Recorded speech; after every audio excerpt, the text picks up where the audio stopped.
योगेन चित्तस्य पदेन वाचां मलं शरीरस्य च वैद्यकेन योपाकरोत् तं प्रवरं मुनीनां पतञ्जलिं प्राञ्जलिरानतोऽस्मि.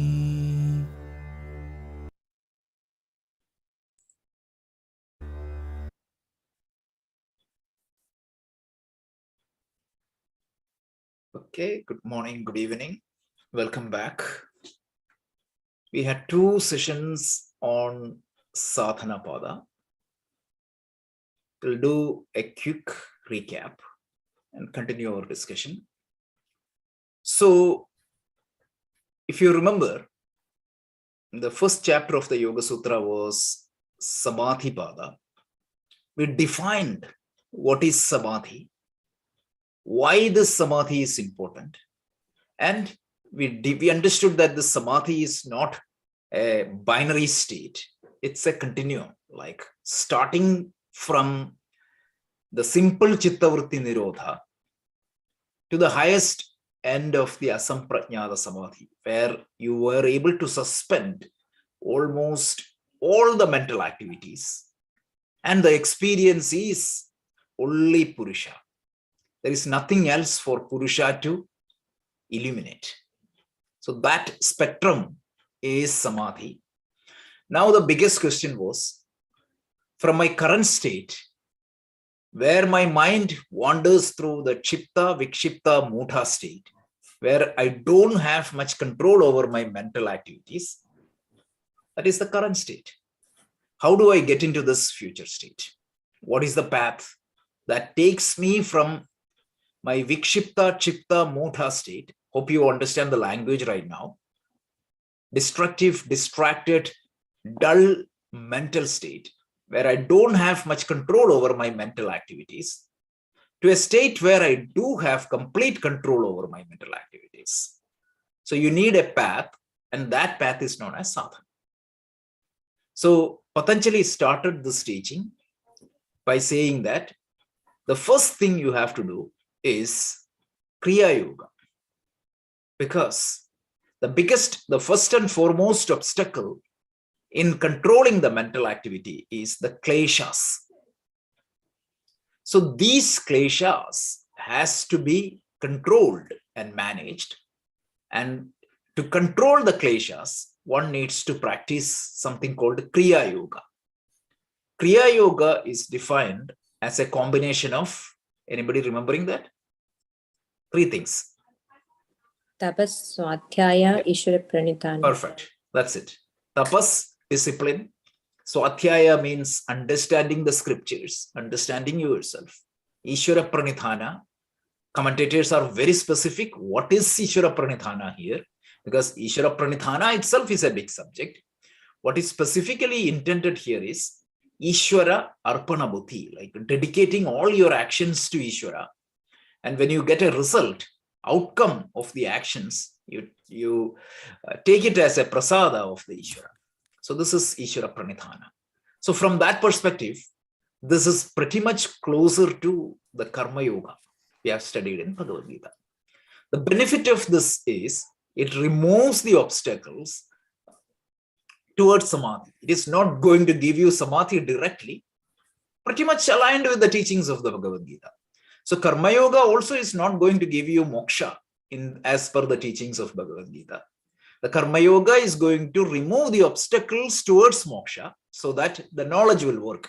If you studied Bhagavad Gita, those Karma Yoga portion. So here also exactly the same. And now we had a good discussion on what are all the different kleshas, right? So we studied there are 5 types of klesha: Avidya, Asmita, Raga, Dvesha, and Abhinivesha.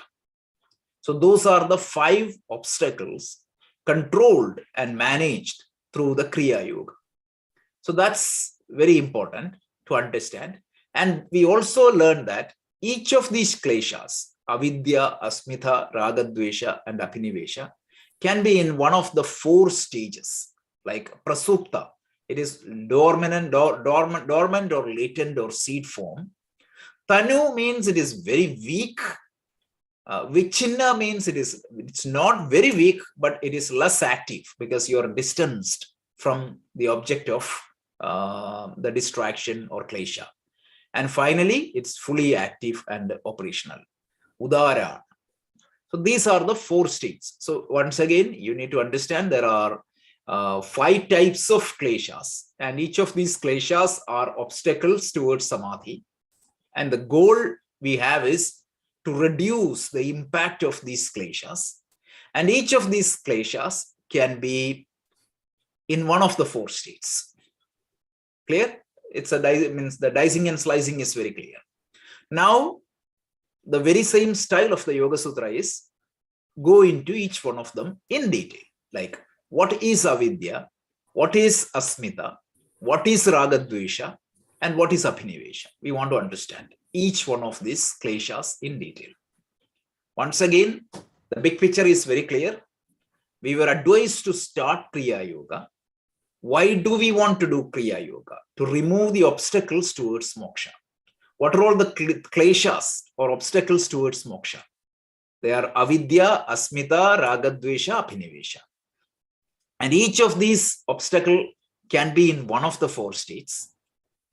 And whether it is in the dormant state or it's in fully active state, we want to control it. And Karma Yoga or the Kriya Yoga will control it. So now we wanted to understand what each one of this. So we saw one of them, which is Avidya last week. And today we will see the other 4. So Avidya, what is Avidya? Avidya is what you see, the temporary things you see as permanent. Simple example is your body and the mind. You think that they are permanent. You're here forever. They're actually temporary, but you see them as permanent.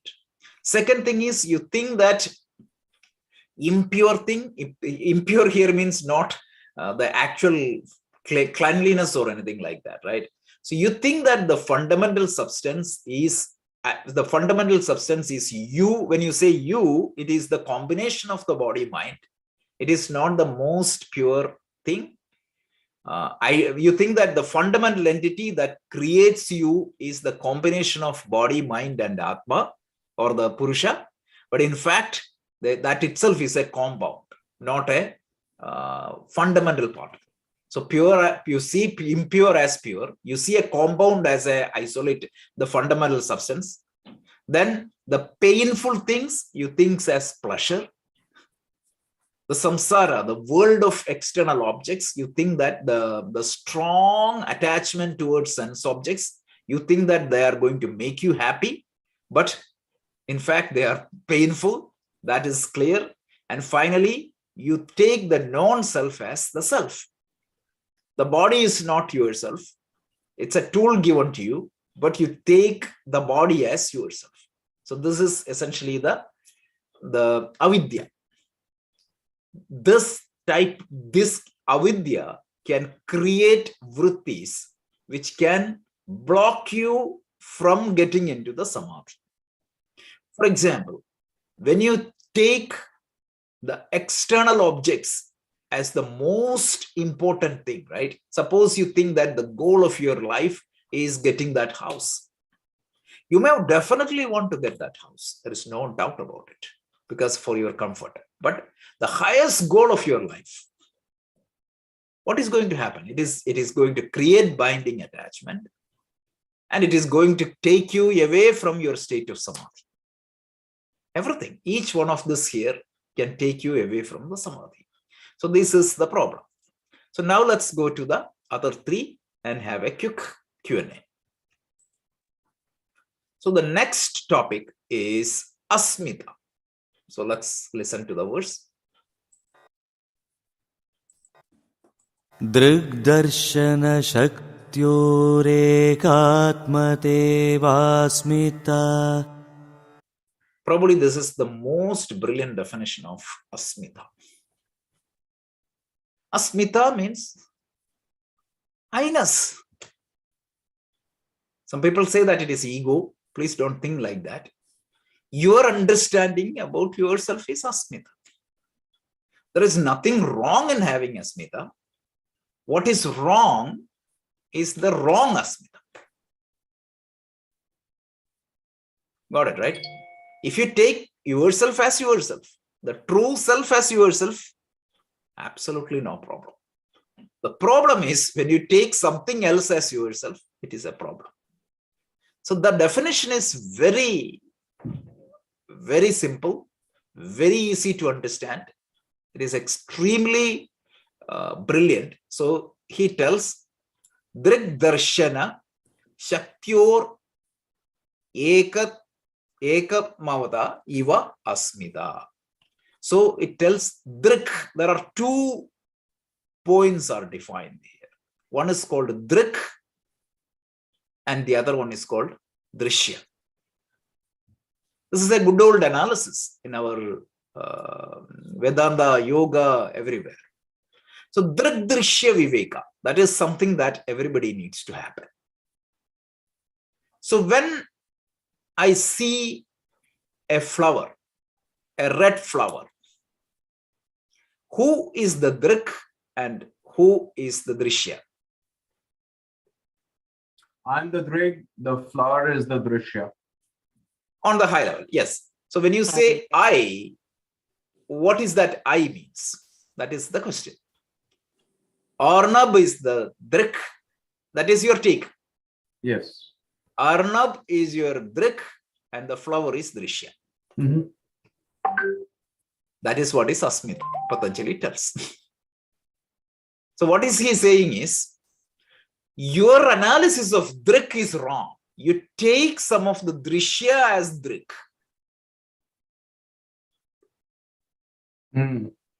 So Ekat Mata. So you take some of the Drishk as Drishya. So Asmita is the problem that comes when you take, let's say that if you take that flower as, let's say that your car, you take your car as yourself. That's a problem. Do you need the car? Absolutely. Yeah. If I want to go to New York, I need the car. Am I dependent upon the car? Yes, sometimes I'm dependent upon the car for my travel. But am I the car? No. And if I take the car as myself, if the car gets a dent, I got a dent. Right? So that's the problem. That's why I said this is probably the brilliant definition of Asmita.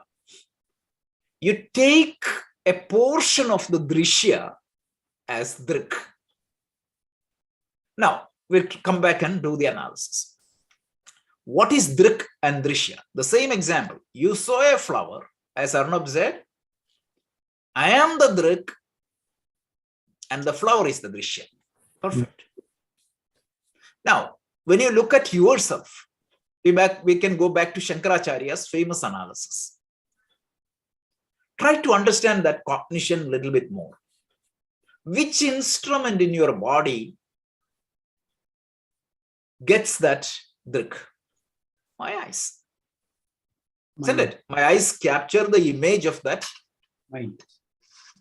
right? Image of that flower. So can I say that? So let's try to understand the cognition process. I see the flower. A tilted image of that flower comes in the both lens. The lens focuses that to retina. And from there, it is converted as electrical signals and that's sent to the brain. So in your mind, you see that flower. It is recreated. So the second level of Drishya Viveka here is what exactly the mind sees. Is my mind seeing the flower directly? Can my mind see the flower directly? Absolutely not. The mind cannot see the external flower directly. But definitely the mind can see something. What the mind can see is what is captured by my eyes.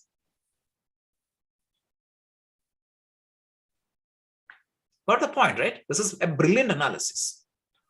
See, the eyes can see what is externally there because the eyes are equipped to do that.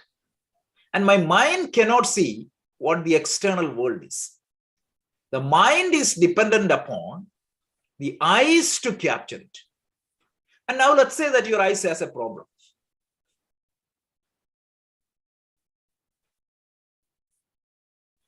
Let's say that your eyes don't capture the red color. Instead of red color, it captures only blue color. What exactly is my mind is seeing? Let's say that the hibiscus or the hibiscus is red. The mind is seeing the hibiscus as blue. Why? That is what the eye captured. So with respect to the mind, can I say that the scene, drik, is the image captured by eyes? And who is the seer here? Mind. You see the second level of cognition there. Now the third question.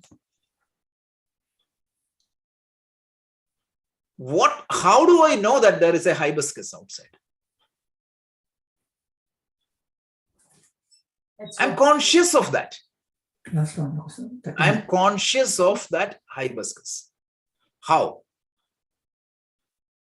If the eyes captured something, the consciousness cannot see what is external. The consciousness cannot see what is there in the eye. The consciousness can illuminate only what is captured in the mind. The consciousness can illuminate only my mental activities.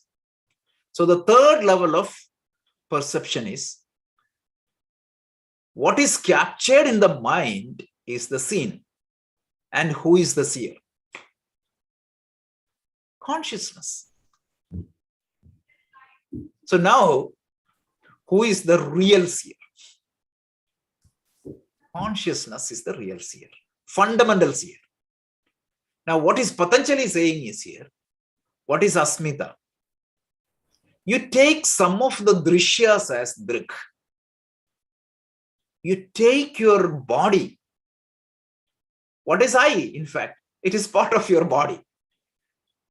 When I say eye, don't limit that to eye because it is applicable to all the sense organs. Let's extend this example to listening to a music. I play a song in Spotify and listening through my loudspeaker outside. So the drik here is the sound coming from that lovely bass speaker. What is the drishya? Drishya means seen, means it is not literally seen. It is anything that you perceive. That's what it is. So and who is the listener? My ears, myself. Level 1, the speaker is the producing the sound. I am listening the sound. My ears listen to the sound. Second thing is what? My mind is the listener. What I heard, what my ears captured is the weird example. Suppose my ear has a problem. It converts, it transforms, it captures the drum as a flute.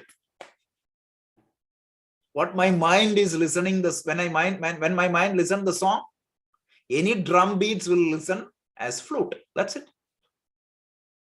What I'm trying to convey is the mind cannot listen directly to the external world. The mind is entirely dependent upon the sense organs. Now, what is listened by the mind, what is captured the mind can be seen or experienced by the consciousness. So if the mind don't capture it properly, what is eliminated by the consciousness is totally wrong. Smell, exactly the same example. Touch, exactly the same example. You might have heard the phantom limbs, the famous discovery by Dr. Ramachandran. Phantom limbs is the phenomena where you feel that your amputated organ is being touched. It's a reality for me because that is what my mind tells. So even though there is no external object, if the mind captures something, I feel it. So this 3 level of perception. Now, that is one analysis. But here the Patanjali uses that example brilliantly to define the problem with Asmita. Asmita becomes a problem when I extend the seer to seen. Really speaking, my body, which consists of the 5 sense organs, is it the seer, the fundamental seer, or a seen?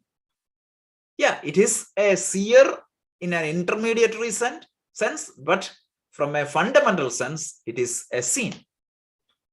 So if I take my body as myself, I'm taking a drishya as drik.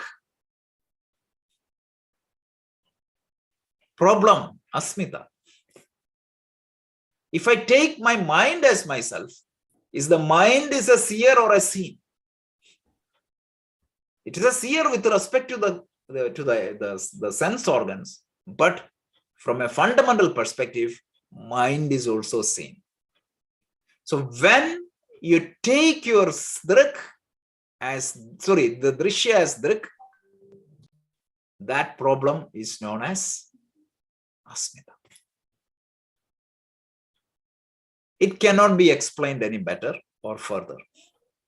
Any question on this? Because this is such an important topic. So the problem is what? You taking yourself as the body.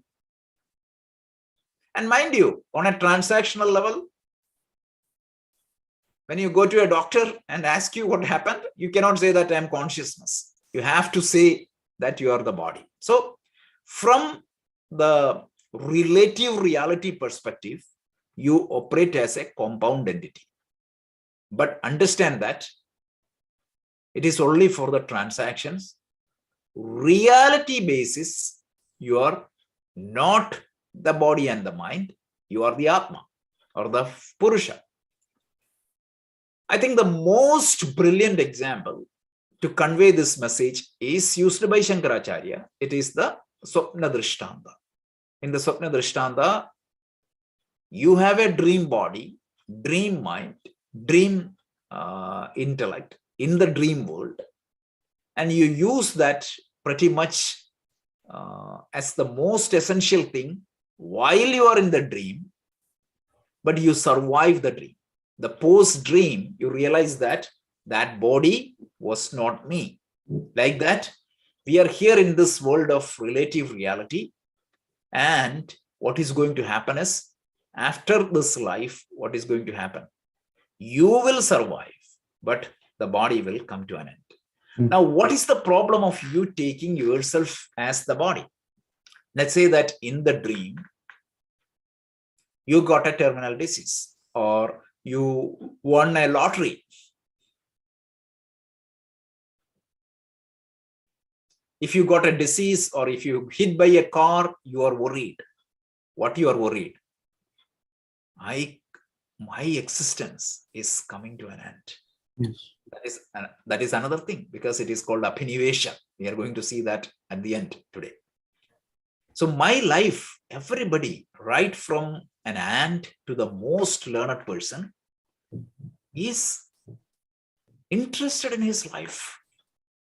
And when you fear that this life of mine, my existence in this universe is coming to an end, it creates a big suffering. So when you realize in the dream that that dream is a lucid dream, yeah, I know that I'm coming to an end at this for the dream, but that doesn't mean that I cease to exist.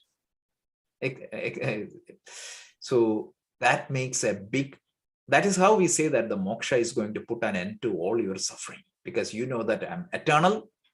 I am not dependent upon these bodies. These bodies may come and go, but I'm completely independent of that. But that's not the topic here. The topic here is when this I-ness become a problem. You I cannot find a better definition even in the Upanishads. This is brilliant. This is such a brilliant definition. When you take the drishya as drik, that's the problem. You have this asmita. Any questions, comments? So Rajesh, I'm able to follow you, till the point of I'm not the body, I'm not the I, and then a level higher, I'm not the mind, and still a level higher that I'm not the conscious. I am the consciousness. I think where I lose you is in the concept that the consciousness is the same. Like my consciousness is the same as your consciousness, which is the same as Gina's consciousness. Because then I get confused that then, we should all be the same. We should all be thinking the same. We should all be, that's the practical difficulty I have in relating to, I guess, the Atma concept. Yeah, of course. That's a different topic, but let me just give you one example. The light that plays the content of your TV, the electricity that plays the content of your TV is the same electricity that plays the content of my TV. Isn't it? Yes. You might be watching Ben-Hur. I might be watching KGF. So who is thinking? Is the consciousness thinking or the mind? What is that thinking entity? Consciousness, as we discussed. No. It's the mind. Okay. Right? That's the difference. You need to understand that. See, the consciousness illumines what is happening in your mind. And when you are constrained by the body and the mind, when you are in that body and the mind, what is happening in your body, that's exactly, I used that example of your TV. What is the content put into your TV is eliminated by the electricity. That's it. So the content of your mind is eliminated by the consciousness. But the consciousness is the same. But now you may have a question, right? When you get identified with the cosmic consciousness, what would be your awareness? What would be your feeling? So it is different. It is different. So you identify yourself. Who are you? That's all. See, even if, think about this. In a lucid dream, that's the best example you can think. In that lucid dream, when you get realization that this is a dream, what exactly is the world you're seeing? The dream world. Correct. But what is the difference between a lucid dream and the other dream? In the other dream, you believe that the world is real. And in a lucid dream, you know that it's a temporary. You don't think that it is a real, unreal. Don't use the word unreal there, right? It is a temporary word. It's a temporary.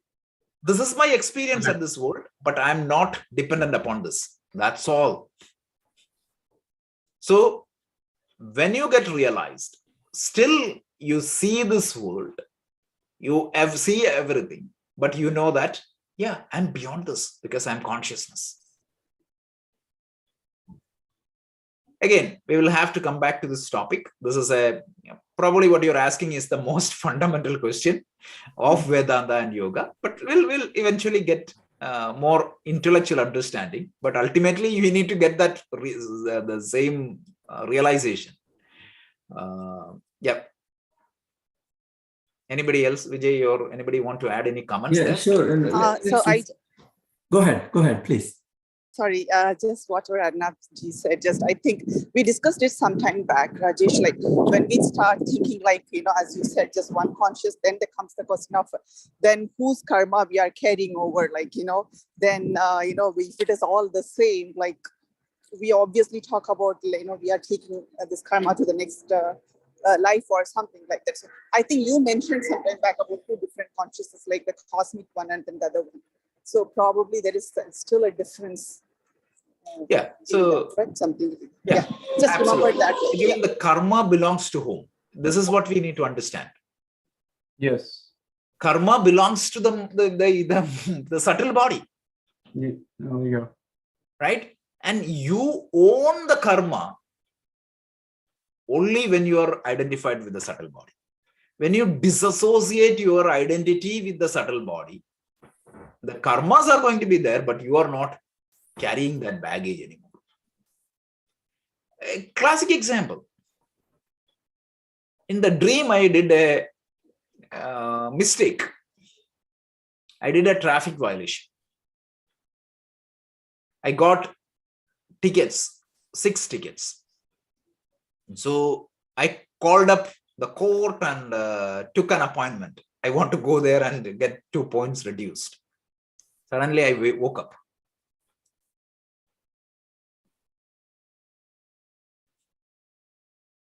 That is no more applicable. Why? I disowned my identity with that dream. So when I don't have that identity, it doesn't matter. Again, this is a big topic. I'm glad that these questions are there. These are the questions itself shows that we are following the teaching. But Rajesh, disowning that identity is not really a matter of choice, right? It's a matter, it has to be given to us. We can't. It is a matter of understanding. Correct? It is a matter of understanding. Because right now what happens? I think that I'm this body. So in that dream, same example, think of this. In that dream, you got the ticket. You're so much worried. I think my insurance will shoot up. What mistakes I have done. All these, you're extremely suffering. Suddenly, somehow, by God's grace, the dream become a lucid dream. Are you worried anymore? No, absolutely not. Even though you are in the dream world, you are not worried. So, what was the difference? The God understanding. Yeah. And that is what is called realization. So that's why the realization is an understanding. What was that understanding I got in that dream? I'm not confined to this dream world. I do have a higher identity. When I have that understanding, reinforced with the experience.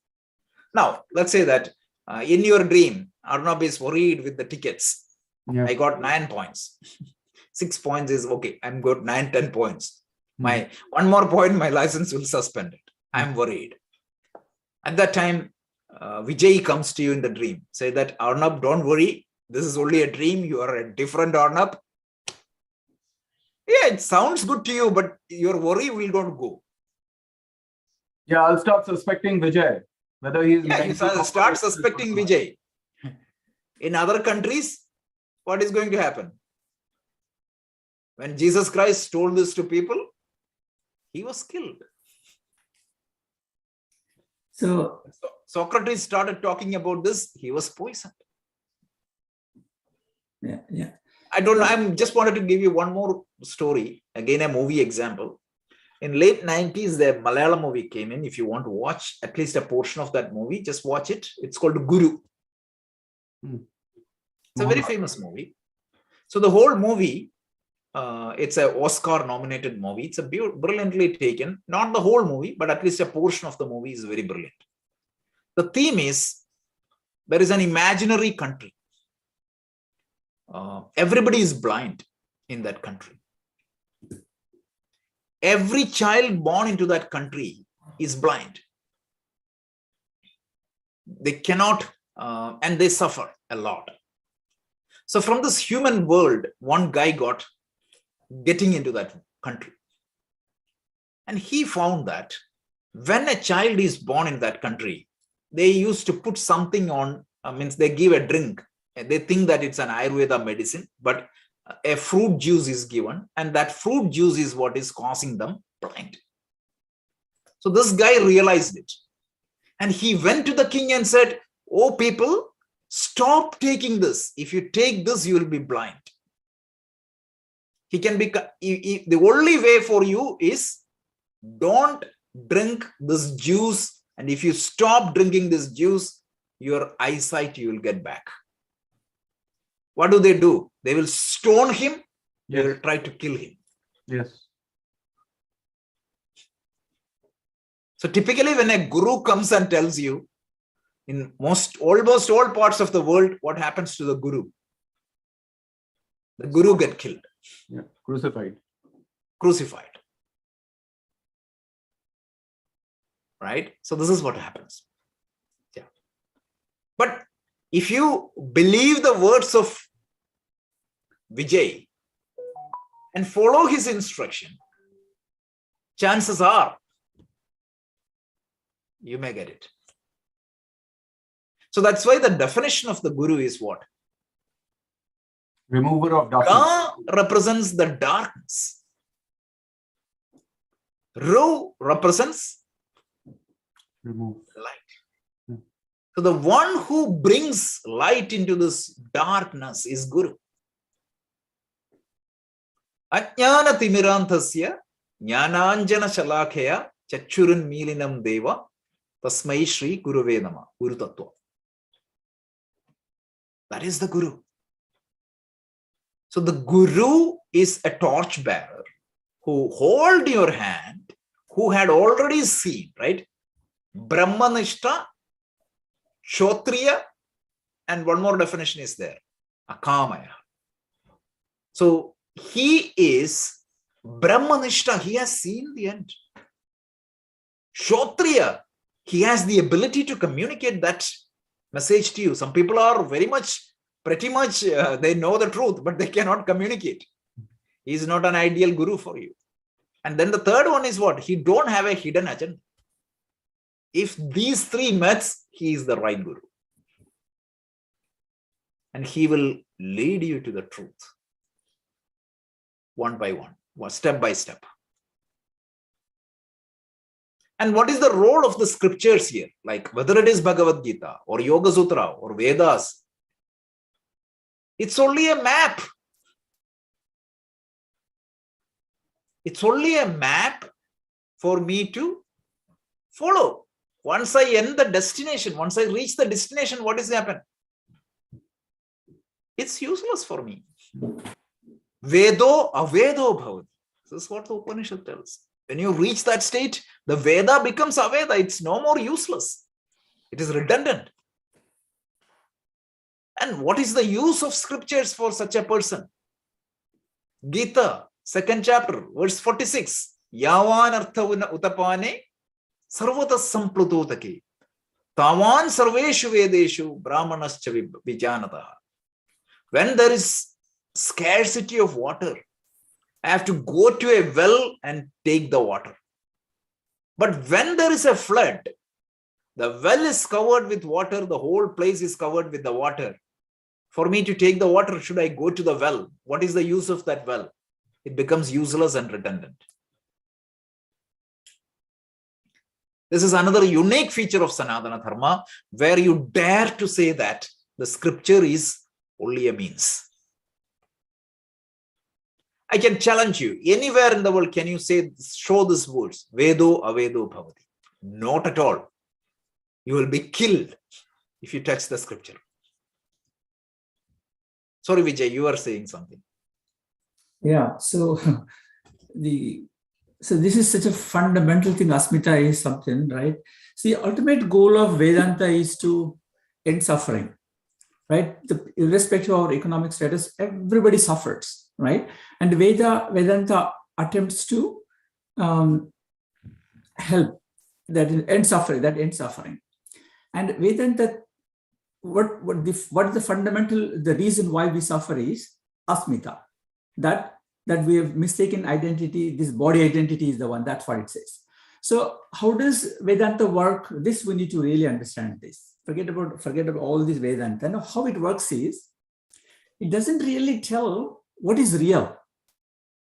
We are not this body, okay, but it doesn't really so much spend time on telling what is real. It does a little bit here, but it just goes above our head, that is.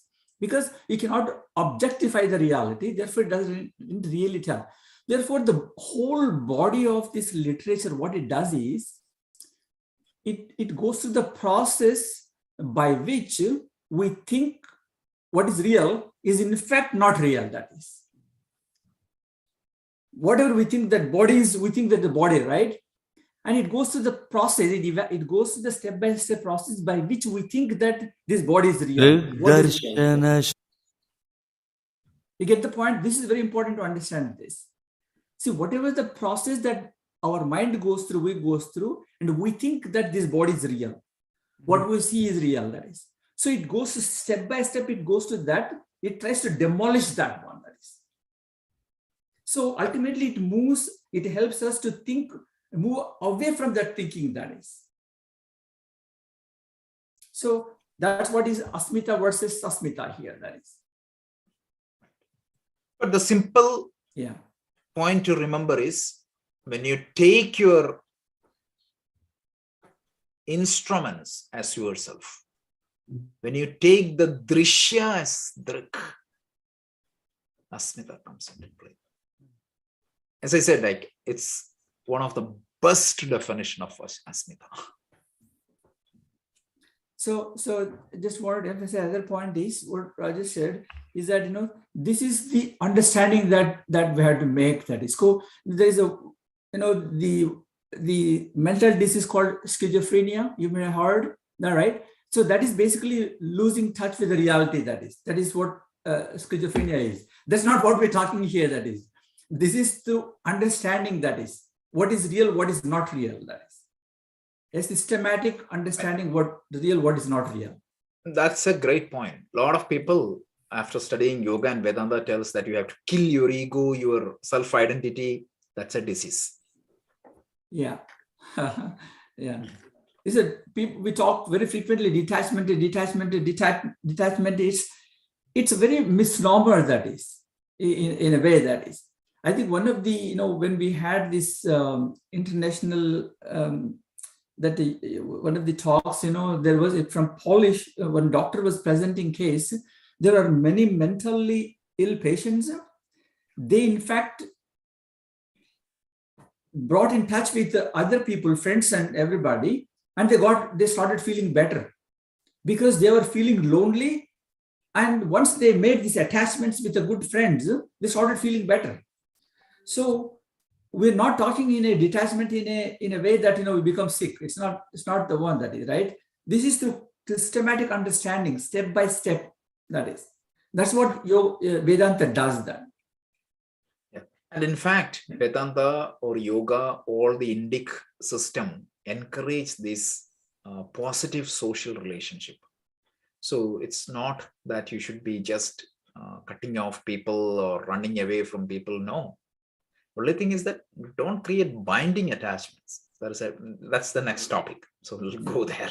Yeah, this lack of words and Sanskrit words, lack of equivalent English words, they introduces a lot of confusion in the people like us, basically. We are mostly English trained, we want to see everything through the template of English language, and we just can't get the whole picture, unfortunately. Right. So now let's go to raga and dvesha. So that is remember the sequencing. We were talked about Kriya Yoga. Why we do Kriya Yoga? To mitigate the kleshas. And what are all the kleshas? 5 types of kleshas. We saw 2. Now we have to treat the next 3. So the next 2 are raga and the dvesha. So let's listen to the first one, raga. Sukhanushai ragaha. Sukhanushai ragaha. That's what it is. So honestly, I feel that this definition means there are better definitions in Gita and everywhere. Asmita, the definition was mind-blowing. It is fantastic. Here it tells binding attachment to the sukha experiences. So it's elaborated by commentators a lot because cryptic language like a sutra, it may not bring out the entire scope of this raga. So let's spend some time, 5 minutes or so, just to understand what is raga and what is dvesha. So what is raga? If you ask me, I like movies. I like traveling. I like good food. I like cricket. I like so many things. Is it a problem? Likes and dislikes. Not a problem. It makes up the human being. If I don't have likes and dislikes, what a life it is. I like Yoga Sutra. Somebody else like to do kickboxing. There's nothing wrong in kickboxing. We all have to do that. That's a different matter. Then somebody else like, what do you do on a Sunday morning? You want to watch some debate on the TV or some web series in Netflix. All that is likes and dislikes. When I like my daughter. I like my daughter to go to a good school. I like my daughter to do well. I like me to get a promotion. I like me to do well with my classes. All this is fine. I like a particular genre of music. I like certain movies. All that is, I like a particular type of clothes. All that is fine. Then what is raga?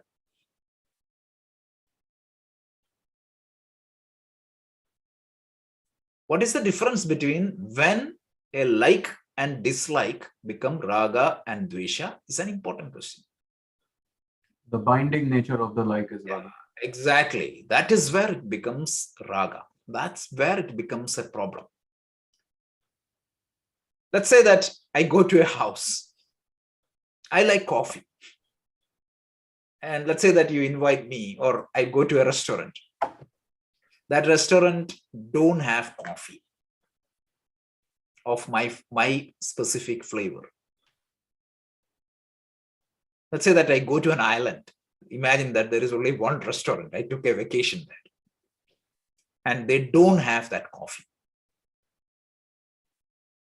Yeah, my preference is to have a coffee. But if not having that coffee, yeah, I do have a choice. I can get out of that restaurant and going somewhere. That is perfectly fine. I don't need to eat something or take something which I don't like. But if that not having that particular coffee, is that going to create a mental imbalance in me and create a mental disturbance in me in an uncontrolled fashion? That is raga. There is nothing wrong in expecting your child to get into an Ivy League. But if she or he don't get in there, if that is going to create a lot of problems in me, there is nothing wrong. In fact, you should aim for it. You should put all the effort for it. But in spite of your best effort, if you don't have it, if it creates a big problem in you, that is raga. Right? And let's say that sometimes what happens? I like to eat, say, fried chicken. But my health is not that good. I like to have sugary drinks always. But when I go to that buffet table, my likes and dislikes are pulling me towards that type of food. But I know that my health condition demands certain other food.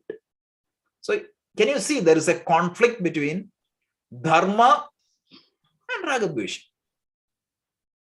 Whenever there is a conflict between dharma and ragadvesha, if I get surrendered in front of my likes and dislikes, that is raga and dvesha.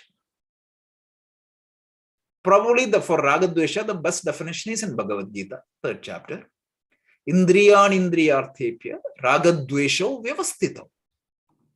It tells, don't come under their sway. Because the word used is paripantinaha. They are highway robbers. They will rob you from your destination, take you away from your destination. Simple example. This is a most simple example, most common example, but eating. I like to eat all these junky food. Once in a week, it's okay. But if I try to eat every day, you're breaking dharma. So we already know, right? The real meaning of dharma is not religion or something like that. It is breaking from the natural order of things. The dharma of eating is what? Eating healthy food. If you do eat well for 5 days and do 1 day, it's okay. But I know a friend, 100% true. He has no control. Like he finally step away from the restaurants because if you go there, no control. Some people are addicted to sweets. So whenever there is a conflict between dharma versus your likes and dislikes, what exactly you are following? If I am following likes and dislikes, that means I'm under the raga, the klesha of raga. If I am following the dharma, you're good. And why this raga comes? Because that is where the Patanjali's definition makes perfect sense. You feel that doing that is going to make you happy. Sukha anushai raga. You feel that is happiness. Sleeping is more happiness rather than getting up at 7 o'clock and doing the yoga. Eating junky food is more happiness. So that's raga, if I cannot get away from that. And what enables this raga? Vyasa tells in his commentary, it is your stored memory or the mental projections supports raga.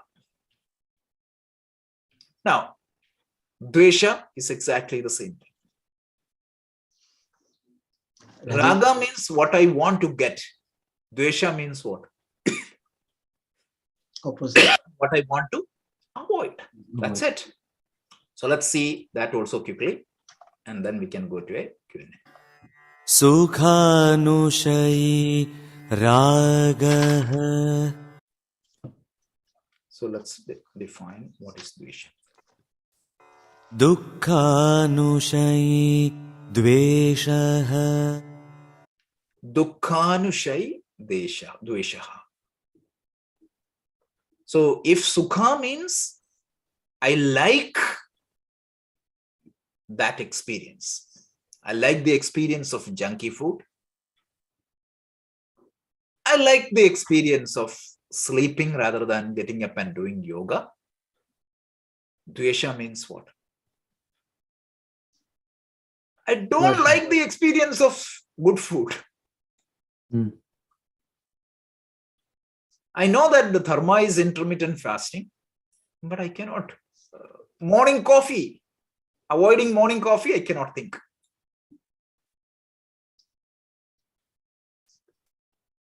Right? So that is dvesha.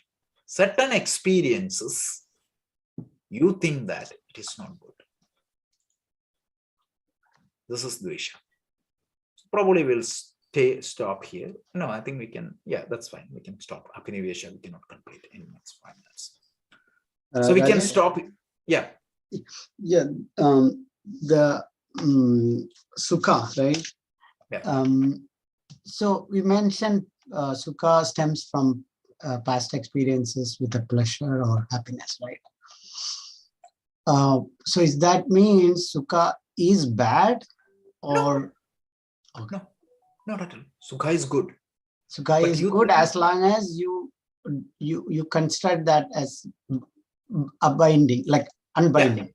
Yeah, anything binding, even likes and dislikes are not bad. Okay.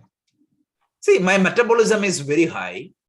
I work out daily, and my blood work shows that the sugar level is A1C is very good. Then there is no problem. You can eat sweets if you like sweets. So as long as you do it and you kind of enjoy it, But Yeah. don't, if you don't do it, then if you become unhappy, that is the problem. Yeah, that's a problem, because if the lack of that is going to create mental disturbances, it is going to create a problem, then it's a problem. I like going movie, but today, this week, I cannot because of an exam. If that is going to throw me completely away, I heard teenagers telling that, right? This week I have an assignment, so I cannot play this, so they get mad and etc. So that's where the control basically. Correct. That's where the control. A lot of people think that I should run away from all these objects. I still remember Swami Dayananda always used to joke. He tells Krishna himself as Raga. He used to say that Krishna wears blue clothes. He has a liking for blue. Yeah. And he always played blue flute. And all his ragas are specific. So this is the wrong understanding, saying that you cannot like anything, you cannot. This is the wrong teaching, and that's what take people away from spirituality. Forget spirituality, they cannot even survive. Rajaji, yeah. Sorry, any difference between raga and addiction? Kind of, yes. Raga is a kind of addiction. Right. It's the same, right? Yeah, it is the addiction. If you cannot control, that becomes addiction. Yeah. See, Bhagavad Gita brilliantly tells, right? Thyayate vishayan pumsaha sangastveshopajayate sangan sanjayate kama kamat krodho bhijayate krodhat bhavati sammoha sammohat smriti vipramaha smriti pramshat buddhinasha and buddhinashat pranashyati. One is gone. How? Yeah. You think about the sense objects, okay, that's fine. You get a binding attachment, and then when there is an obstacle between you and your binding attachment, what do you get? Misery. Anger. Anger, yeah. And when you get that anger, what is going to happen? You lose your control. Delusion. Delusion. Yeah. You don't know what you're talking, you don't know what you're doing. And when you have delusion, what is going to happen? Krodhat bhavati sammoha, sammohat smriti vipramaha. You have knowledge, you know who you are, your dignity, your culture, everything is gone. Your wisdom, everything is gone. Right? Sammohat smriti vipramaha. And smriti pramshat buddhinasha. Your intellect becomes useless. You know what you are, but you cannot implement it. And buddhinasha, that person, when without any intelligence, you have intelligence, but you cannot use it. Such person is gone. That's a brilliant teaching of the second chapter. So, okay, let's do the prayer, and then we will do the Q&A. Dukkha Sorry.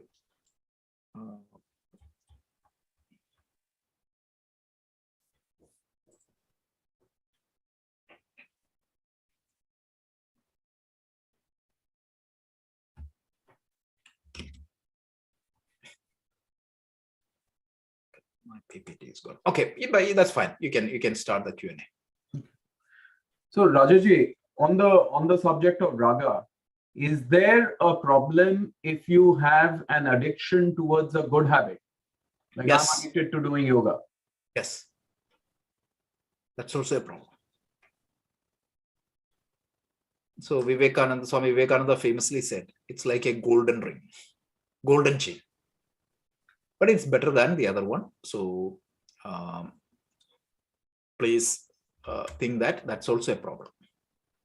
So any type of raga is a problem. But can't that be defined as a dharma then? Because No, it is like... the dharma, also you cannot get addicted. Because that's a problem. Binding.